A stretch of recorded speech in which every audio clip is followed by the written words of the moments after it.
is Bean to Barstool, a podcast that looks at the intersections of craft beer and craft chocolate. My name is David Nilsson. I'm a professional beer writer and an advanced cicerone, and the creator and host of this show. The music for this episode is by my dear friend, indie folk musician Anna P.S. You can find out more about Anna's music in the show notes or at her website, annapsmusic.com. You can find links and information about our guests in the show notes as well. I hope you enjoy this episode of Bean to Barstool.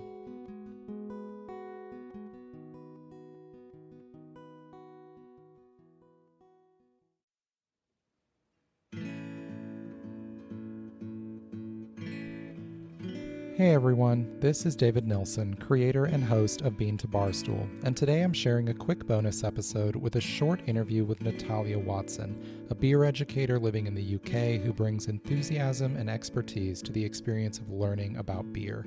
Nat is an advanced cicerone and leads a virtual beer school through her website beerwithnat.com that helps people of varying knowledge levels learn more about beer in an inviting and non-intimidating format. This former UK marketing manager for the Duvel Mortgat Brewery in Belgium also runs the Beer with Nat podcast that highlights amazing women in the world of beer, and she's also the author of the book Beer, Taste the Evolution in 50 Styles, published in 2020. I talked recently with Nat about how we develop a better tasting vocabulary and ability to describe beer, and she highlighted the importance of practice and curiosity. So much of it is practice. It's about reading the style descriptions first, particularly if we're thinking about beer. So my way of getting to know my beer styles a bit better was reading the style descriptions from BJCP and understanding what am I supposed to be finding in a classic example of a certain style. So for example, with Saison DuPont, you may find some lemony aromas in terms of citrus and black pepper. So I would go to the supermarket, I would buy a lemon, I would buy some black pepper, then I would smell and taste the beer at home using the descriptors and try and find what I think of as lemon, what I think of as black pepper. And then I would compare it to the actual food ingredients to make sure what I think I'm smelling is indeed what those food ingredients smell like. And I think that's a key piece that a lot of people miss. We often think, oh yeah, I'm definitely smelling lemons. I know what that smells like. And then when you have a lemon next to you, you're like, oh darn, that's actually grapefruit. That's not lemon. So making sure that you go back to the frame of reference to understand what those ingredients really are, make a good memory in your brain. And then when you do smell it in a beer, you can recall it and you can identify it. So much of it is just building that structure. So knowing what you're looking for, making sure you smell and taste those ingredients on their own so you can make those memories, and then it will make it much easier for you to be able to identify and describe them when you find them in a beer. Can you talk through some of the aromas and flavors that maybe your life has exposed you to and made you more ready to be able to recognize than they might be for somebody else? And on the other side of that, maybe some that you have had to work to become familiar with, whereas other people might have had a more ready familiarity with them?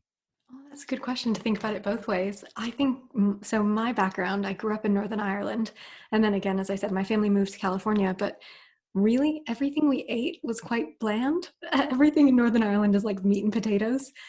So we had an awful lot of that. So I don't do spicy food particularly well. I don't really ever include chilies or even ginger or other spices when I cook. So those were a lot of things that were sort of missing for me. So when it comes to basic malt descriptors, so things like bread, I know a load of different types of breads, so that's easy enough to pick out. But when it comes to some of the more complex, even some of the different sort of spice characteristics, when we are trying to describe hops, and we often say hops are spicy, I'm like, okay, what spice are we talking about here? You know, I really need to dig into my herbs and spice shelf and kind of figure out, okay, what does this one smell like versus this one? Because I just didn't really have that much exposure to them. So I guess being exposed to the basic malt ingredients is maybe something. And also my love/addiction to coffee has helped me detect those sorts of things in, the roasted notes in a stout. But I would say it's sort of the more interesting or exotic ingredients or spicy ingredients, I had no exposure to those, and I almost still kind of struggle with maybe not necessarily recognizing them. I think I've practiced to try and recognize them, but enjoying them. Like a chili stout, usually not my beer, just because I don't really have a high tolerance for chili, those sorts of things. So yeah, I think I've had a rather neutral base to work from, should I say, from my bland Northern Irish cuisine. But then it allows me to just grow from there. So I wouldn't say I've got any back pocket sort of tricks that my upbringing exposed me to, unfortunately. I don't know. The bread is pretty helpful. If you can recognize different bread flavors, that's pretty specific description for some of those malt flavors. Okay, good. So I got one. But yeah, even just thinking about, well, I ate a lot of sweets and like unhealthy things as a kid. So, thinking about those Teddy Graham crackers in that description, or that Kix description from Hudson Valley Brewery, I was like, oh yeah, I know what that is. Like, I know all these unhealthy things they were talking about. The other thing as well, growing up in the States and then moving to the UK, which is where I'm based now, even saying something like water cracker. And I'm like, yeah, these sort of light malts taste like water cracker. They don't have that word here. It's like a table cracker. So I was like, so I'm saying water cracker, water cracker, water cracker. They have no idea what I'm on about. So I had to go Google it and be like, this product. And they're like, oh yeah, we call it this. So little things like that are those cultural trip ups are something to be aware of too. It's funny. I think that happens sometimes in the other direction from the UK with when we talk about biscuity flavors with malt. Yeah. We're not talking about like Southern American biscuits. We're talking about like more like confections, like cookies from the UK. And I think it trips a lot of people up, and they just assume that, well, that must be what biscuits taste like, and I'm not thinking of it right, like because they're not realizing that that's not a biscuit like we think of it in the US. Exactly. So again, it's that confusion over what we think something tastes like versus what it actually smells or tastes like. So it's really good to make sure you actually reference the ingredient and ask those questions to clarify. What do you mean by biscuit? Are we talking about this one or this one?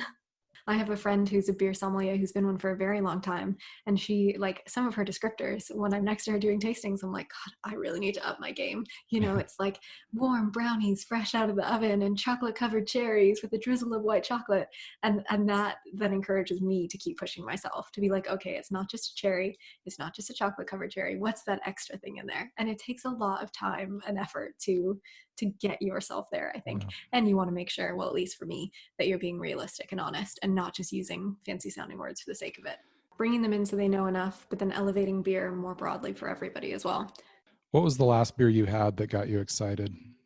I just drank some Saison DuPont on draft over the weekend. That was pretty exciting. Nice. Right? It's hard to come by on draft. I'm used to having it from a bottle, and it felt a lot more bubblegummy on the nose than I was used to. Again, I think of it as quite a lemon pepper, a lot higher bitterness, very dry in the finish, those lovely rustic grain notes. But really, when I was smelling it on the nose, when I had it in a glass, it was, very bubblegummy, but then you got all that bitterness on the palate, that little bit of black pepper. So it's interesting experiencing a beer in a bottle versus a beer on draft, and thinking of it one way and then realizing, oh, it can be slightly different based on how it's made, how it's served, that sort of thing. So yeah, that was a nice experience. And also it was, one of my first trips back out to the bar after everything's been shut down. So that was nice as well. I hope you enjoyed this quick bonus episode of Bean to Barstool. You can find out more about Nat, listen to her podcast, find her social media links, and sign up for her online beer classes, all at her website, beerwithnat.com. Next Tuesday, I'll be back with a full-length episode talking with Tobias Cichon and Ray Rosado, the husband and wife co-founders of Rabid Brewing in Homewood, Illinois. Tobias and Ray love fantasy and mythology. They even got married on Halloween. And we'll have a conversation about how this love for the fantastic and weird informs their beers, including beers brewed with single-origin cacao from a Chicago-area bean-to-bar chocolate maker. We'll also hear from Annabelle Popa, the artist who creates the fantastical artwork for their taproom and beer labels. Until then, I hope there's something good in your glass. Thanks for listening to Bean to Barstool.